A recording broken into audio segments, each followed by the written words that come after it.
초기 기독교인들은 500년이 될 때까지 편지의 마지막 부분에 자기 이름과 더불어서 DV라는 대문자 사인을 했다고 합니다. 이것은 라틴어로 데오 블란테인데요. 그 뜻은 주님이 원하시면 이라는 것입니다. 이것은 내 삶 속에 하나님의 뜻이 최우선임을 나타내고자 했던 그들의 마음이었습니다. 우리가 예수님을 영접하고 세례를 받게 되었을 때 두 가지 질문을 받게 되어집니다. 첫 번째는 당신은 예수님을 구주로 믿으십니까? 이 질문에 여러분들은 아멘이라고 대답을 하셨겠죠. 그리고 두 번째 질문은 당신은 예수님을 주님으로 모십니까? 주님으로 믿으십니까? 입니다. 이 두 가지 질문에 여러분들은 다 아멘으로 대답을 하셨습니다. 그렇다고 한다면 우리는요, 심각하게 이 두 번째 질문에 대한 대답을 다시 한번 생각해 보셔야 합니다. 우리는 내 삶 속에서 얼마나 하나님의 주되심을 인정하고 살아가고 있습니까? 그리고 여러분은 얼마나 하나님께 내 삶의 모든 방향에 대한 것을 묻고 따르고 있으십니까? 성숙한 신앙은 하나님의 주되심을 인정하고 살아가는 데 있습니다. 이런 측면에서 다윗은 아주 훌륭한 영성을 우리에게 보여주고 있는데요. 그는 하나님께 자신의 삶의 모든 부분에 대한 것을 하나님의 뜻을 묻고 또 순종하는데 아주 습관화가 되어져 있었습니다. 그는 결정적인 순간 앞에서 언제나 하나님의 뜻을 물은 사람이었습니다. 이처럼 하나님을 주님으로 모시는 사람은 늘 하나님께 먼저 묻는 사람이 되어야 한다는 것이죠. 하나님께 그 뜻을 묻는다라고 하는 것은 하나님의 뜻이 무엇인지를 내가 깨닫고 내 인생길을 나아간다라는 말이 된다는 것이죠. 오늘 말씀에 보면 다윗이 기름 부음을 받아서 이스라엘의 왕이 되었다는 소식을 블레셋이 듣고는 다윗을 잡으러 옵니다. 다윗이 나가보니까 블레셋 사람들이 벌써 르바임 골짜기에 쳐들어와 있었습니다. 이 르바임 지역이라고 하는 것은 이스라엘의 허리 부분에 해당되는 지역이기 때문에 군사적으로 아주 중요한 위치를 차지하고 있습니다. 블레셋은 여기를 차지해서 이스라엘 남북이 서로 연합하지 못하도록, 하나 되지 못하도록 하기 위해서 그것으로 쳐들어온 것이죠. 우리나라도 보면 6.25 전쟁 때 낙동강 전선까지 이제 밀리게 되었을 때 조금만 더 있으면 이제 부산이 함락되면 우리나라가 전체가 함락되는 거 아니겠습니까? 그럴 때 어떤 작전을 펼치죠? 우리나라 한가운데에 있는 인천 지역에 인천 상륙작전을 감행하죠. 그리고 그것을 성공하고 말미암아서 남북 보급선이 끊어지게 되고, 그래서 북한이 이제 북쪽으로 이렇게 올라가게 되어지는 모습을 보지 않습니까? 이것을 역사를 통해서 우리도 잘 알고 있습니다. 사무엘하 5장에 보면 똑같은 내용이 나오는데요. 블레셋 사람들이 얼마나 많은지 이 르바임 골짜기를 가득 메웠다라고 기록하고 있습니다. 지금 엄청난 군대가 다윗을 잡아 죽이려고 쳐들어왔습니다. 그런데 이스라엘은 아직도 전쟁 준비가 잘 되어 있지 않았습니다. 꼼짝없이 당할 지경에 이르렀습니다. 이때 다윗이 어떻게 할까요? 우리 10절 말씀 같이 읽겠습니다. 다윗이 하나님께 물어 이르되 내가 블레셋 사람들을 치러 올라가리이까? 주께서 그들을 내 손에 넘기시겠나이까 하니 여호와께서 그에게 이르시되 올라가라. 내가 그들을 내 손에 넘기리라 하신지라. 아멘.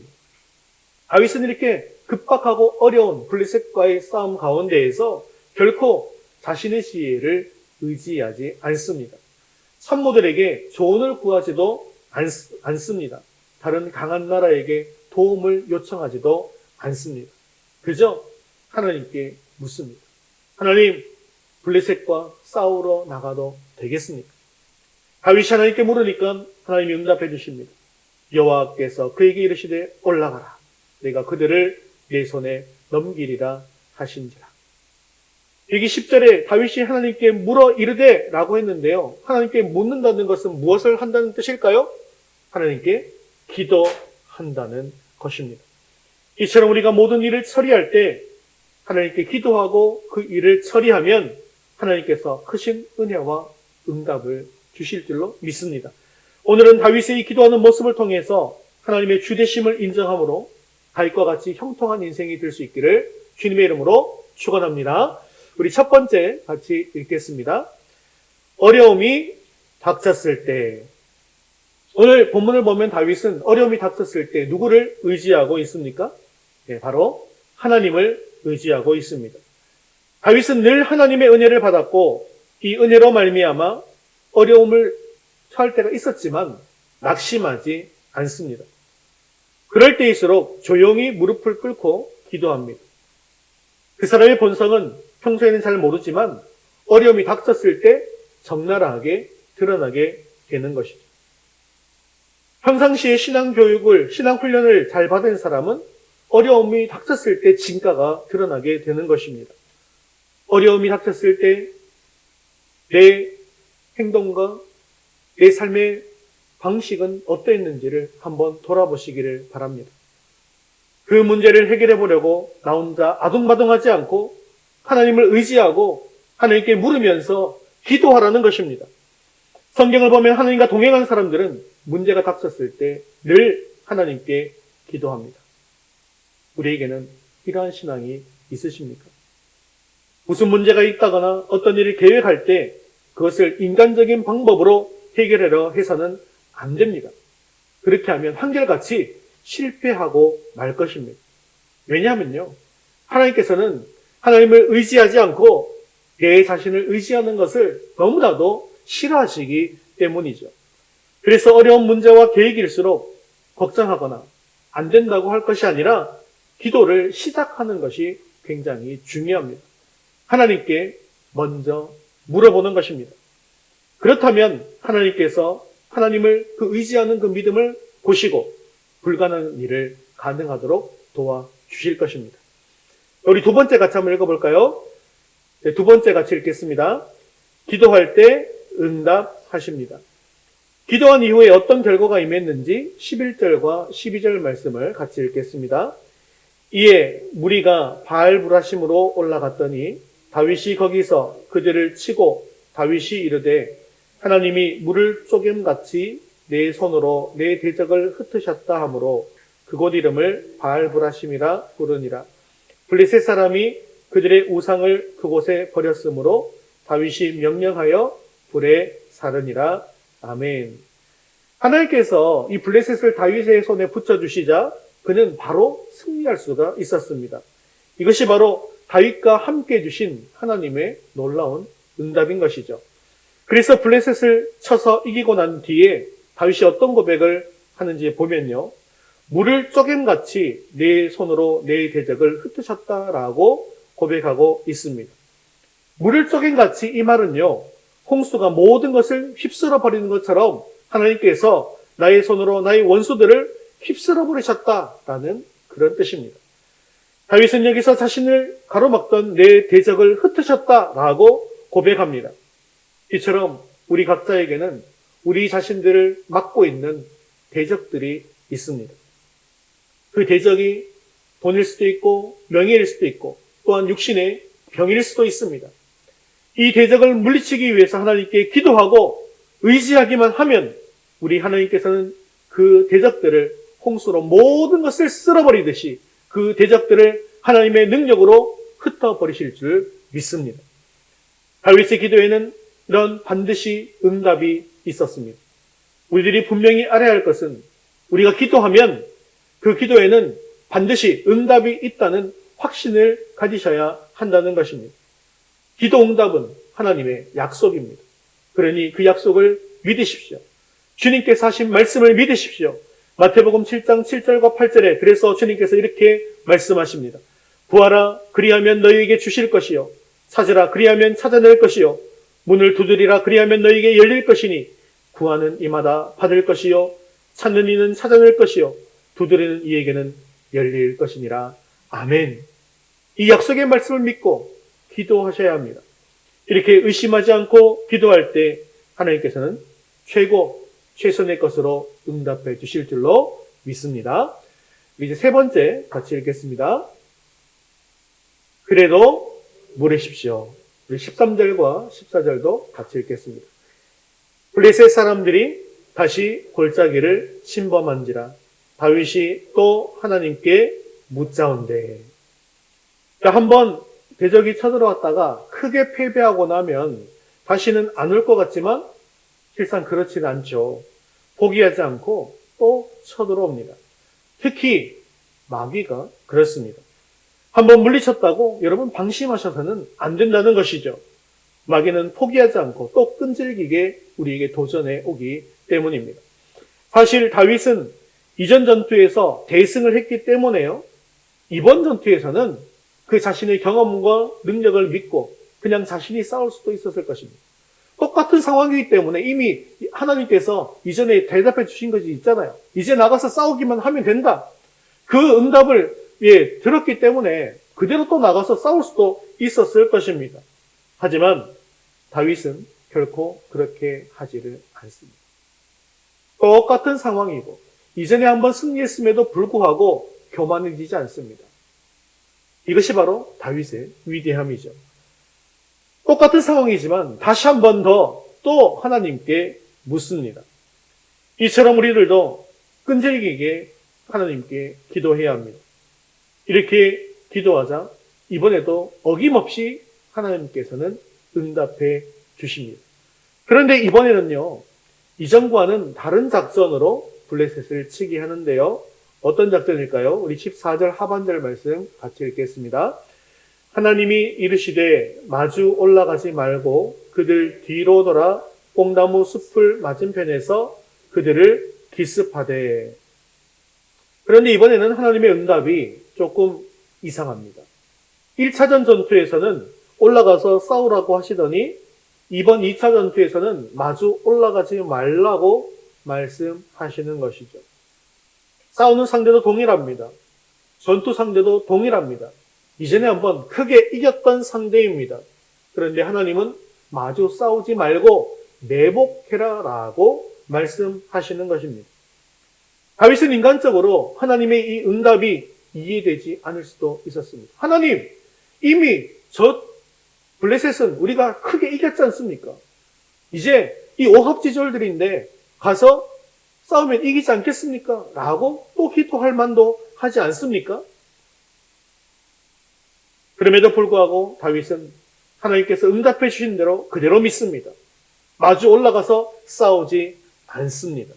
그리고 말씀하신 대로 숨어 있다가 기습하여 싸웠습니다. 결과가 어떻게 되었을까요? 1차전 때처럼 크게 승리하게 되었습니다. 그 이후로 다윗의 명성이 온 세상에 퍼졌고 모든 나라들이 다윗을 두려워하게 되었습니다. 이것이 바로 하나님의 응답을 받은 결과였죠. 그런데 오늘 말씀에는 다윗이 나가서 싸운 것이 아니라 어떻게 했다고 말씀하십니까?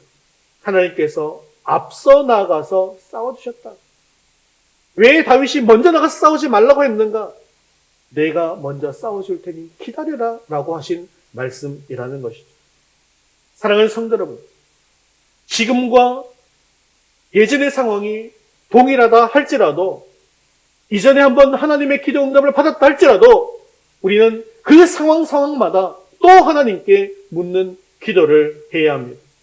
때때마다 하나님께 물어야 합니다. 우리의 눈으로 봐서 겉으로 드러난 현상이 지난번과 비슷해 보여도 같아 보여도 하나님의 뜻은 다른 곳에 있을 수 있다는 것을 기억할 수 있기를 바랍니다. 우리가 경험이 많다 보면 잘 아는 것처럼 보인다 할지라도 모든 것을 다 아는 것도 아니고 경험이 많다고 해서 일을 잘 처리하는 것도 아닙니다. 그렇기 때문에 하나님의 자녀인 성도들은 늘 하나님께 묻는 기도를 해야 하는 것이죠.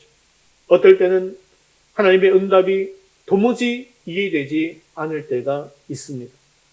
하나님은 우리가 이해할 수 없는 말씀을 주시기도 합니다. 하지만 그때에도 우리는 다윗처럼 하나님의 응답에 의지해서 나아가야 합니다.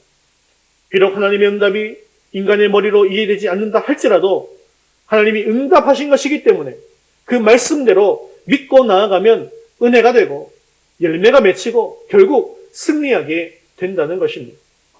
중요한 것일수록 어려운 일일수록 급한 일일수록 하나님께 묻는 기도를 할 수 있기를 바랍니다.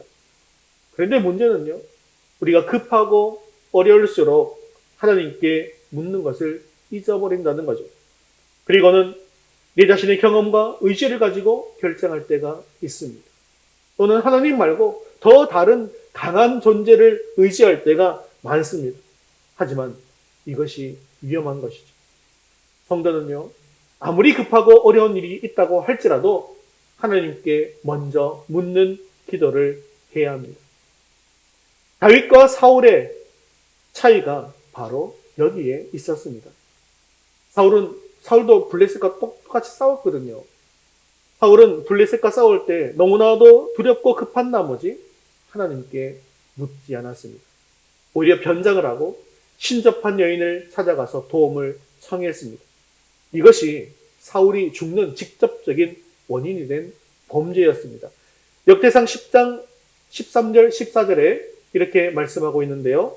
역대상 10장 13절 14절 같이 읽겠습니다. 사울이 죽은 것은 여호와께 범죄하였기 때문이라. 그가 여호와의 말씀을 지키지 아니하고 또 신접한 자에게 가르치기를 청하고 여호와께 묻지 아니하였으므로 여호와께서 그를 죽이시고 그 나라를 이새의 아들 다윗에게 넘겨주셨다. 이렇게 하나님께 묻지 않는 사울을 하나님께서 후회하셨고 다윗을 이스라엘의 두 번째 왕으로 세우게 되는 계기가 되었다는 것이죠. 매사에 하나님께 묻는 사람과 묻지 않는 사람에 대해서 극명하게 대비를 보여주시는 이 말씀이 바로 역대기 말씀인 것입니다. 사랑하는 성도 여러분, 급할수록 어려울수록 힘이 들수록 하나님께 묻는 기도를 하시기를 바랍니다. 시간이 없어도 하나님께 물어보시기를 바랍니다. 그러면 하나님께서 반드시 응답해 주실 것입니다.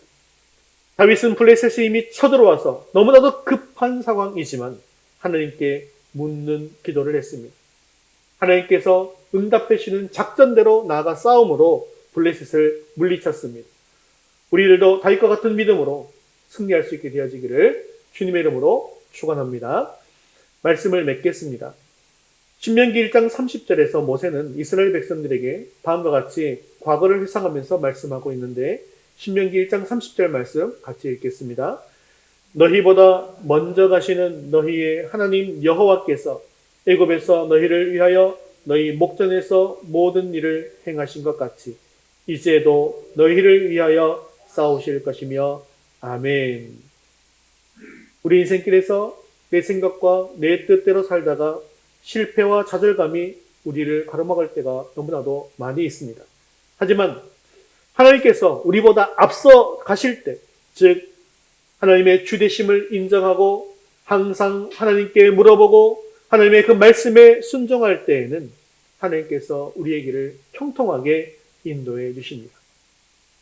다윗은 왕이 되었지만 교만하게 자기 뜻대로 사람들에게 지시하지 않았습니다. 다윗이 전쟁에 능한 지휘관이 아니었기 때문이 아닙니다. 다윗은 왕이 되기 전부터 장군으로서 이미 백전백승에 유능한 지휘관이었습니다. 그럼에도 불구하고 그는 자신의 지식과 경험을 결코 앞세우거나 의지하지 않았습니다. 자신의 모든 것을 겸손하게 주님 앞에 내려놓고 하나님께 묻는 사람이었습니다. 그랬기에 하나님께서는 그 기도에 응답해 주시고 친히 그의 앞에 가시면서 그 길을 인도해 주신 것입니다. 결국 다윗의 명성은 온 세상에 퍼졌고 다윗의 소문을 들은 모든 나라들은 다윗과 하나님을 두려워하게 되었습니다. 이처럼 하나님을 경외하며 무엇을 하기 전에 늘 하나님께 먼저 묻는 사람, 그리고 하나님의 말씀대로 실천하는 사람, 순종하는 사람의 삶의 그 결과가 무엇이라는 것을 오늘 하나님께서는 우리에게 분명하게 말씀하고 계십니다. 사랑하는 성도 여러분, 우리는 하나님의 피조물입니다. 모든 주권은 하나님께 있다는 것을 잊지 마시기를 바랍니다. 그럴 때 우리는 매 순간 하나님 앞에 내가 가진 모든 권리들을 내려놓을 수 있습니다. 또한 하나님께서 말씀하실 때 겸손하게 하나님의 말씀에 순종할 수 있습니다. 그리고 아무리 치열한 영적 다툼이 일어난다 할지라도 기도를 통해서 우리 마음속에 평안과 기쁨을 맛볼 수가 있게 되어집니다. 그리고 온전한 순종은 결국 완전한 승리를 우리에게 가져다 줍니다. 그렇기 때문에 우리는 무슨 일을 하기 전에 반드시 먼저 하나님께 기도하며 물어본 뒤에 하나님 말씀대로 순종함으로 늘 우리 삶이 승리의 삶이 될 수 있기를 주님의 이름으로 축원합니다.